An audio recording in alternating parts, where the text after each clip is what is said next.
My girlfriend cheated on me through high school and college. I joined Army Special Forces. She begged me to take her back. Let me tell you about the woman who almost destroyed me. I met Amanda when I was 15 years old. She was new to our high school in Austin, Texas. Blonde hair, blue eyes, a smile that made every boy in the hallway turn their heads. She sat next to me in biology class on her first day. Hi, she said. I'm Amanda. I don't know anyone here. Will you show me around? I was a skinny sophomore who played video games and avoided social situations. I had never had a girlfriend. I had never even kissed a girl. Amanda changed that. Within 2 weeks, we were dating. Within a month, I was in love. Within 3 months, she had convinced me to give her everything. My time, my attention, my virginity, my self-respect. I didn't see it then. I was 15. I thought love was supposed to hurt. The first red flag came 4 months into our relationship. Amanda started talking about her ex-boyfriend from her old school. His name was Tyler. She mentioned him constantly. How funny he was. How handsome. How much she missed him. Do you still talk to him? I asked. We're just friends, she said. Don't be jealous. I wasn't jealous. I was confused. Why was my girlfriend talking about another guy every single day? Then came a text. I saw her phone light up one night while we were watching a movie. The notification said, Tyler, I miss you too. I asked her about it. She said I was being paranoid. She said Tyler was just a friend. She said I was controlling. I apologized. That was the pattern. She would do something hurtful. I would confront her. She would call me insecure. I would apologize. I learned to stop confronting her. By junior year, Amanda had cheated on me with 3 different guys. I knew about 2 of them. She convinced me both were my fault. The first was a senior named Derek. She went to a party without me. I was grounded for failing a math test. She came home with a hickey on her neck. Derek kissed me, she said. I was drunk. I didn't want it. I'm sorry. I forgave her. The second was a boy named Matt. She went to his house to study. I found texts on her phone. Last night was fun. When can I see you again? She said Matt was just a friend who made her feel understood. She said I didn't pay enough attention to her. She said if I were a better boyfriend, she wouldn't need other men to validate her. I believed her. I became a shell of myself. I stopped hanging out with my friends. I stopped playing video games. I stopped doing the things I loved. I spent every waking moment trying to make Amanda happy. It was never enough. My parents noticed. My mother sat me down one night. Son, she said, you're not yourself. What's going on? Nothing, I said. Amanda and I are fine. You've lost weight. You're not sleeping. You barely talk to us anymore. I didn't answer. I wanted to see a therapist, she said. I don't need a therapist. You need something. Because the boy I raised is disappearing. I didn't see a therapist. I stayed with Amanda. Senior year, she cheated on me again. A boy named Chris. This time, she didn't bother hiding it. She posted photos on Instagram of them together at a concert. His arm around her. Her head on his shoulder. I confronted her. She laughed. You're not going to leave me, she said. You don't have the guts. She was right. I didn't leave. I graduated high school broken. Confused. Convinced that I was the problem. Amanda and I went to the same college in Texas. Her parents paid for her tuition. I took out loans. I thought college would be a fresh start. I was wrong. College was supposed to be different. New city. New people. New opportunities. Amanda promised she would change. She promised she would be faithful. She promised she loved me. I want to believe her. So I did. The first year of college was a lie. Amanda joined a sorority. She made new friends. She started going to parties without me. You can come if you want, she said. But you probably won't have fun. It's just girls. I stayed home. I studied. I worked a part-time job at a campus coffee shop. I waited for her to come home. She came home at 3 a.m. most nights. Drunk. Smelling like perfume that wasn't hers. I asked her where she had been. She said she was with her sorority sisters. I asked her why she smelled like cologne. She said I was imagining things. I started checking her phone when she was in the shower. I know that's wrong. I'm not proud of it. But I needed to know the truth. I found texts. Dozens of them. With a guy named Ryan. You're so much hotter than your boyfriend. When can I see you again? Last night was amazing. I confronted her. She cried. She said Ryan was just a friend who flirted with her. She said she didn't encourage it. She said I was being controlling. I almost believed her. Then I found photos. Not just texts. Photos of Amanda and Ryan together. Kissing. cuddling, in her dorm room, in his apartment, in the back of his car. I showed her the photos. She stopped crying. She stopped apologizing. She looked at me with cold eyes. What are you going to do about it? She said. I'm going to leave you. No, you're not. You've said that before. You always come back. She was right. I had said that before. I always came back. Not this time. I packed my things. I moved into a studio apartment near campus. I blocked her number. I blocked her on social media. I told myself I was done. I lasted 3 weeks. Amanda showed up at my apartment at midnight. She was crying. She said she was sorry. She said she made a mistake. She said she loved me, and only me. I let her in. That was my biggest mistake. For the next 2 years, I was trapped in a cycle of abuse. Amanda would cheat. I would confront her. She would cry. I would forgive her. She would cheat again. It happened with 4 different men during our sophomore and junior years. Ryan.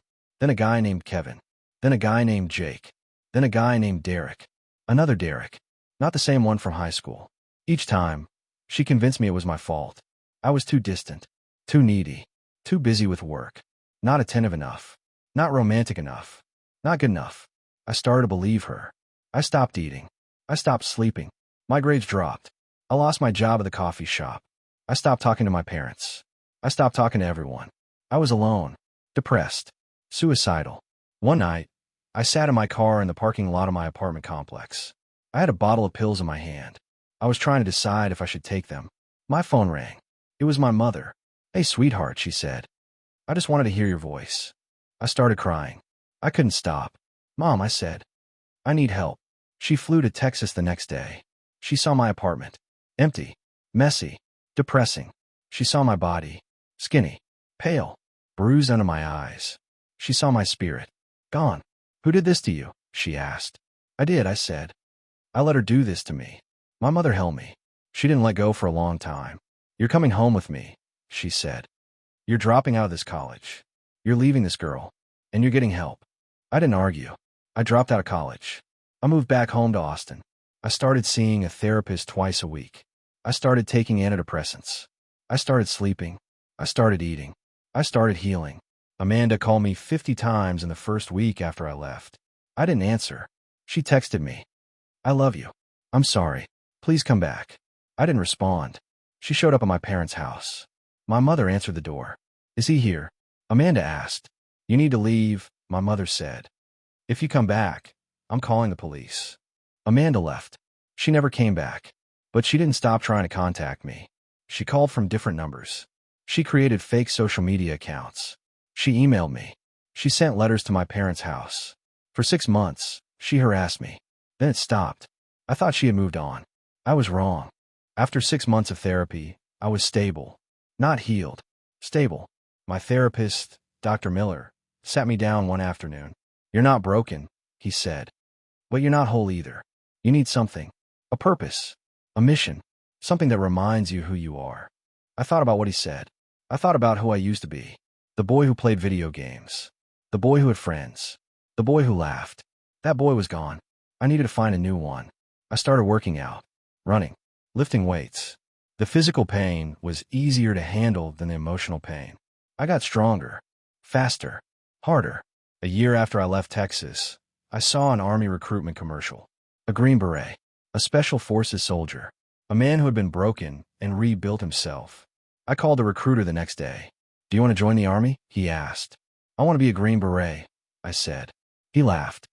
That's not something you just decide to be. You have to earn it. I know, I said. That's the point. I enlisted. I went to basic training at Fort Jackson, South Carolina. I was 22 years old, older than most of the other recruits. But I was in the best shape of my life. Basic training was hard. Not physically, mentally. The drill sergeants screamed at us. They broke us down. They rebuilt us into soldiers. I thrived. I was selected for Special Forces Assessment and Selection at Fort Bragg, North Carolina. 24 days of hell. Land navigation. Physical tests. Psychological evaluations. Team exercises. Only 40% of candidates passed. I was one of them. I spent the next 2 years in the Special Forces qualification course. Learning to be a Green Beret. Learning to be part of something bigger than myself. Learning to trust people again. My team became my family. 12 men who would die for each other. Who would kill for each other. who would never betray each other. I finally understood what loyalty felt like. I graduated as a Green Beret at 25 years old. My parents came to the ceremony. My mother cried. My father shook my hand and said, "I'm proud of you, son." I was deployed to Afghanistan 6 months later. I won't tell you what I did there. Some stories are not for YouTube. But I will tell you this. I killed people. I saved people. I saw things that will never leave my mind. I came home a different man. Not broken. Not sad. Not angry. Just different. I had purpose. I had discipline. I had brothers who would never let me fall. I had also stopped thinking about Amanda. Or so I told myself. Part 4. The Return. She comes back. 32:00. 42:00. Cold. Controlled. Building tension. I left the Army after 6 years. I was 28 years old. I had done my time. I had seen enough war. I moved to Virginia, near Fort Bragg. I started working as a contractor, training soldiers, consulting for defense companies. I bought a house, a small one, a yard, a dog, a German shepherd named Rex. I was building a life, a quiet life, a life without drama. Then Amanda found me. I don't know how. Maybe social media. Maybe mutual friends. Maybe she never stopped searching. She sent me a Facebook message.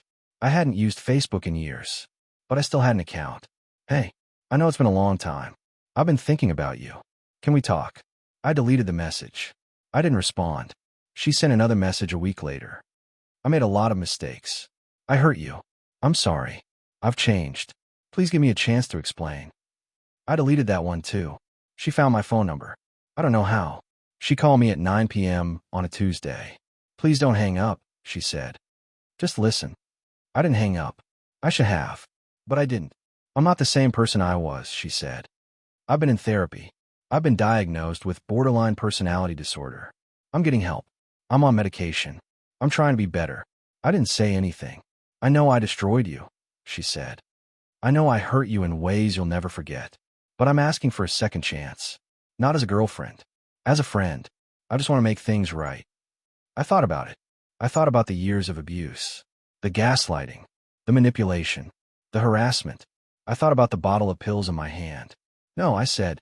I hung up. She didn't stop. She called again. And again. And again. I blocked her number.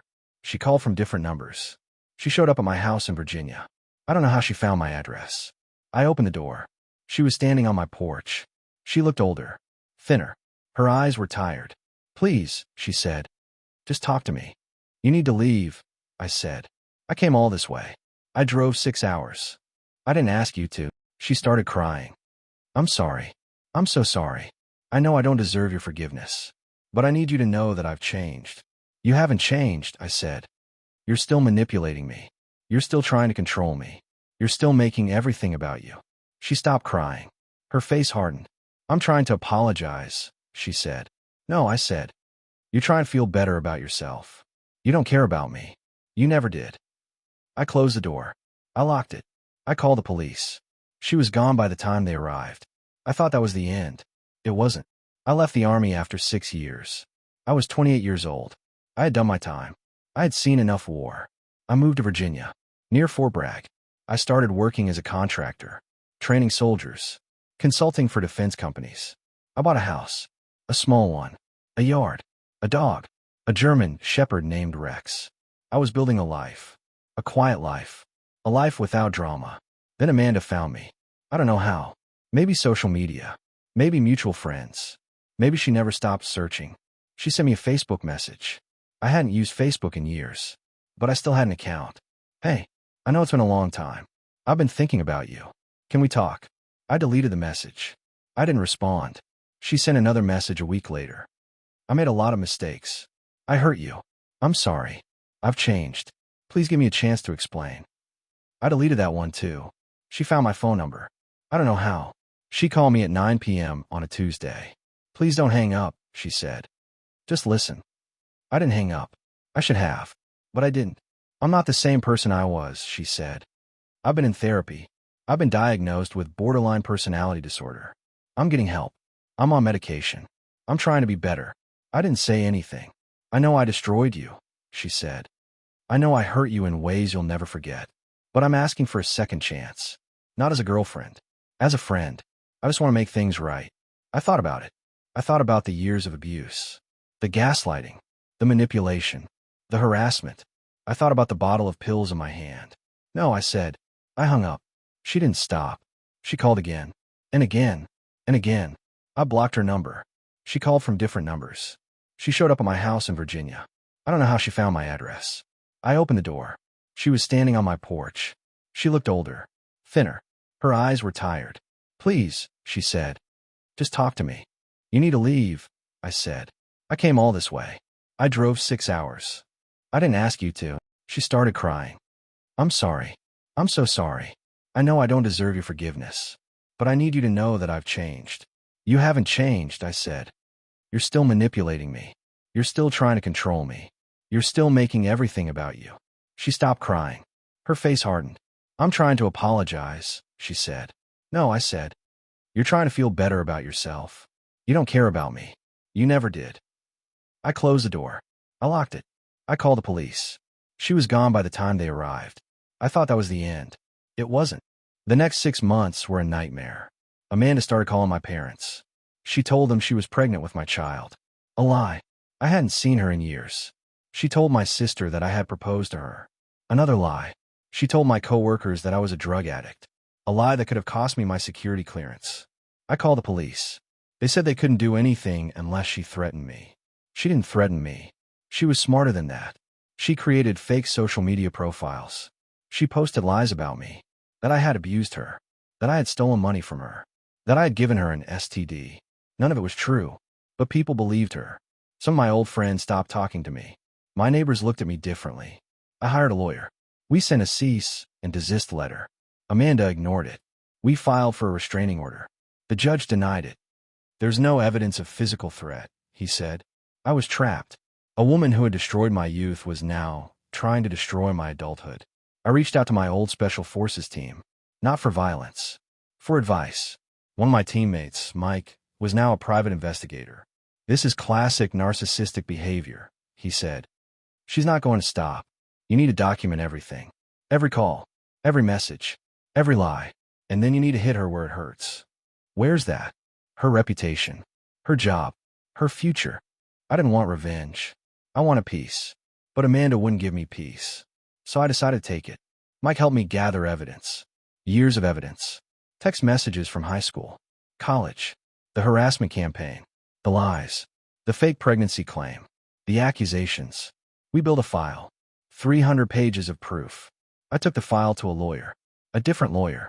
One who specialized in defamation and harassment. This is enough to destroy her, he said. Do you want to destroy her? I want her to stop, I said. Then we need to make her afraid. We filed a lawsuit. Defamation. Intentional infliction of emotional distress. Harassment. Amanda was served at her job. She worked as a marketing manager at a small firm in Dallas. Her boss read the lawsuit. Her co-workers read the lawsuit. Her family read the lawsuit. Everyone learned the truth. The cheating. The lies. The harassment. The stalking. Amanda was fired within a week. Her reputation was destroyed. Her friends abandoned her. Her family stopped talking to her. She called me one last time, screaming, "You ruined my life." I didn't ruin your life, I said. You ruined your own life.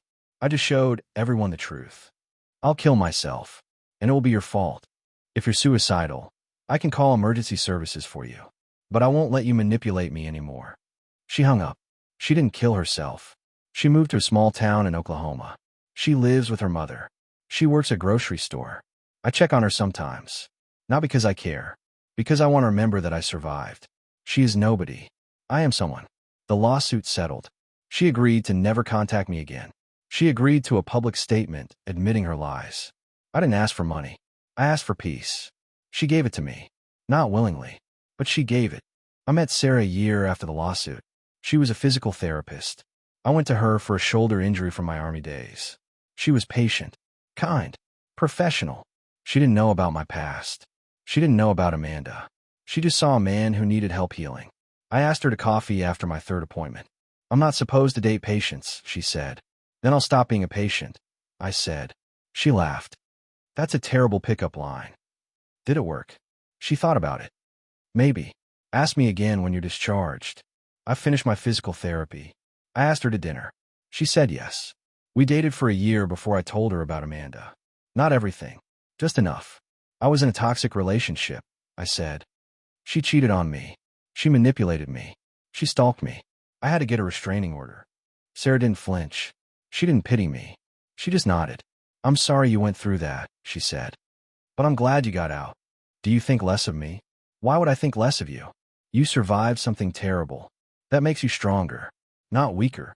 I fell in love with her in that moment. Sarah is the opposite of Amanda. She is honest, loyal, kind. She doesn't play games. She doesn't manipulate. She doesn't lie. When she is upset, she tells me. When she is happy, she shows me. When she needs space, she asks for it. I never knew love could be this easy. We got married 2 years ago. Small ceremony. My parents. My sister. Mike, my old teammate. A few friends. Sarah walked down the aisle in a white dress. I cried. I never thought I would get married. I never thought I would trust anyone again. She proved me wrong. We have a son now. Luke. He is 1 year old. He has my eyes and his mother's smile. I hold him at night and think about the man I used to be. The broken boy who sat in a car with a bottle of pills. That boy is gone. In his place is someone stronger, happier, more grateful. I still have nightmares sometimes. About Afghanistan. About Amanda. About the years I lost. But I wake up next to Sarah. I hear Luke crying in the nursery. I smell coffee brewing in the kitchen. And I realize I'm home. It's been 5 years since the lawsuit. 3 years since I married Sarah. 1 year since Luke was born. I am 34 years old. I have scars on my body from the army. Scars on my heart from Amanda. But I am alive. I am loved. I am at peace. Amanda still lives in Oklahoma. She works at a grocery store. She is unmarried. She is alone. I don't wish her ill. I don't wish her anything. She is a chapter of my life that I have closed. I forgave her. Not because she deserved it. Because I needed to move on. Forgiveness is not about the other person. It's about yourself. It's about letting go of the anger that poisons your soul. I forgave her. And then I forgot her. My parents are proud of me. My mother tells everyone about her son, the Green Beret. My father brags about me to his friends at the golf course. My sister and I are close again. She visits us in Virginia twice a year. She spoils Luke with toys and candy. Mike, my old teammate, is Luke's godfather. He teaches Luke how to be tough and kind at the same time. Sarah is pregnant again. Another boy. We're naming him James. After my grandfather. I run a consulting business now. I train corporate executives on leadership and resilience. I tell them some of my story. Not all of it. Just enough to help them understand that failure is not the end. I don't think about Amanda much anymore. When I do, I feel nothing. Not anger. Not sadness. Not satisfaction. Just nothing. That's the real revenge. Not destroying her. Building myself. I am a Green Beret. A husband. A father. A son. A survivor. I am not the boy she broke. I am the man I built. If you're watching this and you're in a toxic relationship, I want you to know something. You can leave. You can survive. You can thrive. It won't be easy. It will hurt. You will feel like you're dying. But on the other side of the pain is a life you can't even imagine. A life with someone who loves you. A life with peace. A life with joy. You just have to take the first step. Leave. Block them. Get help. Heal. And then build yourself into someone they can never touch. That's what I did. Thanks for listening. Subscribe to his Reddit tales for more stories of betrayal, survival, and finding love again. And if you're in a toxic relationship, call someone. You don't have to do this alone.